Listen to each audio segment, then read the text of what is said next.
এখন আজকে হঠাৎ করে কিছু লোক মানে আপনার মিলন সাহেবের কিছু লোক, তারপর শাহিন চাকলাদের কিছু লোক আইসে তারা এরকম ভাঙচুর করেছে এবং আসার সময় তারা বিভিন্ন অস্ত্র, হকি স্টিক, তারপরে বিভিন্ন পাইপ, ছুরি, কাটারি, বিভিন্ন জিনিসপত্র নিয়ে আসে তারা এই ভাঙচুর করেছে এবং দুপুরবেলায় প্রায় 15-20টা বা মাইক্রো বাসে তারা এখানে হারে আইছে। এখন তারা বিভিন্ন যে লোকজন বিভিন্ন সাইডে ছাড়াই ছিটায় রয়েছে এবং 15-20টা মতো ছাগল ছিল ঘরে, সেই ছাগলগুলো তারা নিয়ে চলে গেছে এবং কয়েকটা গরু ছিল, গরুগুলো নিতে পারিনি। গ্রামবাসীর সহযোগিতা রয়েছে বিদায় এইগুলো নিতে পারিনি, কিন্তু তারা বুলডোজার নিয়ে এসে এই ভাঙচুর করেছে। বাড়ি দিচ্ছে ওই গেটে বাড়ি দিচ্ছে, বলতেছে বেরোয় যান আসে থেকে আমাকে।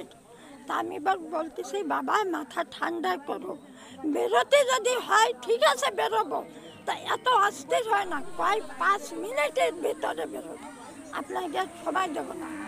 দেখেন আমার ঘরে এখনো ফার্নিচার রয়েছে, এই ঘরেও রয়েছে, পাশেও বড় কাঠের বাক্স, একটা বাক্স ভাঙলো ওই সব লোকজন, মিলন সাহেবের লোকজন। মিলন সাহেবের সাথে আগে আপনাদের শত্রুতা ছিল? মিলন সাহেবের সাথে শত্রু ছিল না, মিলন সাহেবের বিয়ে হচ্ছে নুরুল মাস্টার, নুরুল সাহেবের বিয়ে। আচ্ছা, এই মিলন সাহেবের আগেও এসেছেন, উনি এসে সেও লোকজন অনেক লোক নিয়ে এসে সেও ওই রকম গালাগালি বকাবকি করেছে। হ্যাঁ, 8 বছর 7 দিন সময় দিলাম বেরোয় যাওয়া এসব। তারপরে আরেকবারও তার সাথে অনেক গন্ডগোল আছে। নুরুল ইসলাম সাহেব উনি ক্রয় করে এই টোটালের সম্পত্তিটা ব্যাংকে মর্গেজ রাখছিল। তো উনি মর্গেজ রাখার পরে উনি ডিফল্টার হয়ে যায়। ডিফল্টার হয়ে বলে ব্যাংক এটা নিলামে ডাকে।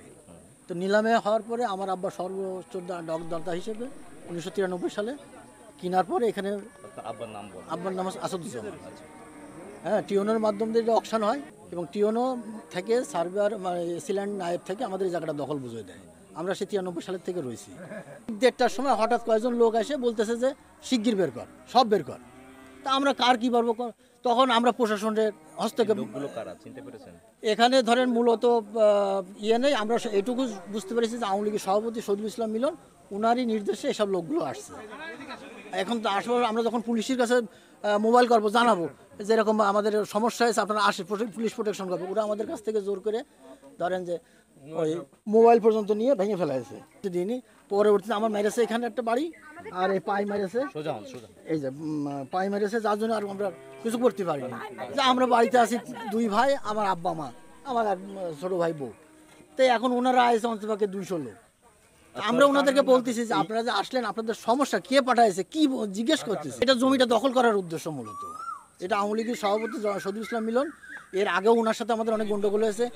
থানায় এসপি স্যারের নিচে বেলাল স্যার আছে, ওনার ইসে বসা হয়েছে। তো উনিও বলেছেন যে এটা তো আদালতের বিষয়, তা আদালত যখন এখানে কোর্টের অর্ডার যদি যা আছে তাই থাকবে। তো উনিও সেইভাবে রয়েছে, আমরা সেইভাবে যথারীতি বহালে আছি। এখন যদি প্রশাসন আমাদের যদি দেখেন আপনাদের কি অবস্থা, আমাদের সমস্ত কিছু ভাঙচুর করেছে, নষ্ট করেছে, তারপরে যদি আপনাদের সহযোগিতা থাকে, প্রশাসনের সহযোগিতা থাকে, তা আমরা অবশ্যই তো আইনানুগের ব্যবস্থা নেব। বাড়িতে ভিতর ঘোরাঘুরি করতেছি, এবার হঠাৎ করে 20-25 জন লোক দেখলাম। তারপরে দেখি অনেক লোক, তা গুনার বাইরে 100-200 জন লোক হবে। তো আসছে, এসে আমাদের হচ্ছে আগেই বাচ্চা কাচ্চাদের, আমরা ভয় থেকে ঘরে ঢুকে গেছি। ঘরের ভিতরে ঢুকে এবার ফোন সব কিছু যেখানে যাচ্ছিল সব নিয়ে এনেছে, মোবাইল টোবাইল নিয়ে নেওয়ার পর বাচ্চা কাচ্চা, তো ছোটো ছোটো বাচ্চা কাচ্চা কোলে গেছিল, তারা কান্নাকাটি করতেছে। তারপর এবার ঘরের ভিতরে জিনিসপত্র ভাঙচুর শুরু করেছে, বললো এক্ষুনি নেমে যান। আর কি কিনেছে সেটা? গয়নাগাটি, তারপরে হচ্ছে মোবাইল তো হাতে আগে থেকে কাটিয়ে নিয়েছে যাতে কাউকে ফোন না করতে পারি। আমি অলরেডি আমার বাবাকে ফোন করতে যাচ্ছি, সেই সময় আমার ফোনটা কাটিয়ে নিয়েছে। আমরা বসে আমি থাকি জানতে যা বসি, ওই বসা অবস্থায় ওরা কয়েকজন ছেলেমেয়েরা এসে ঢুকে পড়ে, এই চুপ কর, আর এক প্রাক নড়াবি না, বস, এই বাড়ি ছেড়ে এখন চলে যেতে জানালে আমরা তোমার জানে হারবো। এরপরে আমার ওই যা কিছু লোক ছিল ওই পাশে কাজ করছিল, ওদের বাড়ি দিয়েছে। বাড়ি দিলে ওরা ভয়তে সাথে মতো খাই গেল। কী বলে আমরা তো আমার ছেলে আমরা সবাই যা রয়েছি, ওই থামার চেষ্টা করেছি ওদের মারার জন্য, তা ওরা থামেনি, ওদের মারি যাচ্ছে। আমি চাচ্ছি এখান থেকে আমরা আমার ছেলেকে নিয়ে একদম প্রধানমন্ত্রীকে যাচ্ছি। এখানে যদি বিচার হতো তাহলে এই যে ভাঙাচুরো চলতেছে, একটা লোক কি জানেনি যে এইবার ভাঙাচুরো চলতেছে, পুলিশ প্রশাসন যেই ভাঙচুরের সংবাদ পেয়ে আমরা দ্রুত ঘটনাস্থলে আসি। আসার পরে আমরা পরিস্থিতি স্বাভাবিক করি। এখন পরিস্থিতি স্বাভাবিক এবং কোনো বিশৃঙ্খলা নাই। এই ঘটনার কেউ অ্যারেস্ট আছে? না, এই ঘটনায় কোনো অ্যারেস্ট নাই। কারা ভেঙেছে? এটা বিস্তারিত জেনে পরে আপনাদেরকে জানানো হবে। আমরা তো শুনেছি যে 3 জন আছে, এই যে বুলডোজার যারা নিয়ে আসছে তারা 3 জন আটক আছে। না, এই ব্যাপারে কোনো আটক নাই। জিজ্ঞাসাবাদের হেফাজতে নিচ্ছে? না না না, আমরা নেই, আমরা কাউকেই পাই নাই। আমরা আসার সাথে সাথে আসার পূর্বেই তারা পালিয়ে চলে গেছে। আমরা আমাদের এই ব্যাপারে যদি কোনো অভিযোগ দেয় তাহলে আমরা আইনগত ব্যবস্থা নেব।